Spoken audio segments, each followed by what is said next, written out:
একজন আপিল বিভাগের জজ কি করে প্রধানমন্ত্রীর সাথে সিক্রেট মিটিং করে মানুষকে ফাঁসি দেওয়ার পরিকল্পনা করতে পারেন, তিনি তার বইয়ে নিজেই তা স্বীকার করেছেন। জনাব এটির আজহারুল ইসলাম সাহেবকে আল্লাহ বাঁচিয়ে রেখেছেন। এটি আল্লাহর পরিকল্পনা। এই আল্লাহর পরিকল্পনার ভিত্তিতে তিনি বেঁচে আছেন। এই জন্য আজকে আমরা আদালতের সামনে আল্লাহর পরিকল্পনার ভিত্তিতে আমাদের যুক্তি উপস্থাপন করার সুযোগ পেয়েছি। তারা যদি সুযোগ পেত, তারা যদি মনে করত এবং একটু খেয়াল করত, তারা চাইলে এটিএম আজহারুল ইসলাম সাহেবকেও ফাঁসি কাস্টে ঝুলাতে পারত, কিন্তু আল্লাহর পরিকল্পনার উপরে তারা হাত দিতে পারে নাই। বাংলাদেশ জামায়াতে ইসলামী এই দেশে তার একটা ক্লাসিক এক্সাম্পল।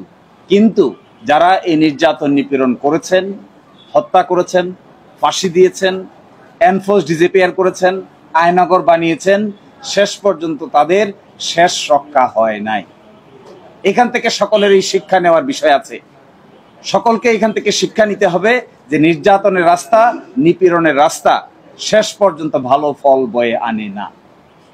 এবং আমরা এটাও আদালতকে বলেছি যে জনাব এটিএম আজহারুল ইসলাম সাহেবকে, তার বয়স ছিল তখন 18 বছর।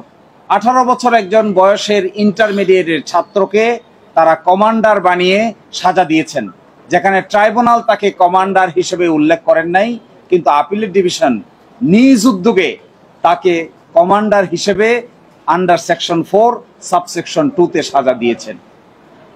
এবং আরো ইন্টারেস্টিং বিষয়, আইনে যে সুযোগ ছিল, সেই সুযোগটি আমাদের আপিল বিভাগ চিরতর বন্ধ করে দিয়েছিলেন।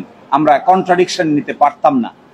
আজকে আমরা এটাও দেখিয়েছি, গতকাল পরশু দিনে দেখিয়েছিলাম 6 কিলোমিটার দূর থেকে দেখছে, 3.5 কিলোমিটার দূর থেকে দেখছে। একজনের ডান হাতে আরেকজনের ডান গালে থাপ্পড় মেরে দিচ্ছে, বাম গালে থাপ্পড় মেরে দেওয়ার কথা সেটি ডান গালে থাপ্পড় মেরে দিচ্ছে। এই সমস্ত ইনক্রেডিবল এভিডেন্স, অবিশ্বাস্য এভিডেন্স, অযৌক্তিক সাক্ষ্য প্রমাণের উপর ভিত্তি করে জনাব এটিএম আজহারুল ইসলাম সাহেবকে মৃত্যুদণ্ড প্রদান করেছেন। এই ক্ষেত্রে যিনি মাইনরিটি জাজ ছিলেন, ম্যাডাম জাস্টিস জিনাতারা, তিনি কমপ্লিটলি এই সমস্ত অন্যায় অবিচারের বিচারিক প্রতিবাদ করেছিলেন। কিন্তু সেই বিচারিক প্রতিবাদ তখন কেউ শোনার ছিল না। হবে আমরা এটাও আশা করি যে যে জুলুমতন্ত্র কায়েম করা হয়েছিল, এই রায়ের মাধ্যমে জুলুমতন্ত্রের কিছুটা হলেও অবসান হবে।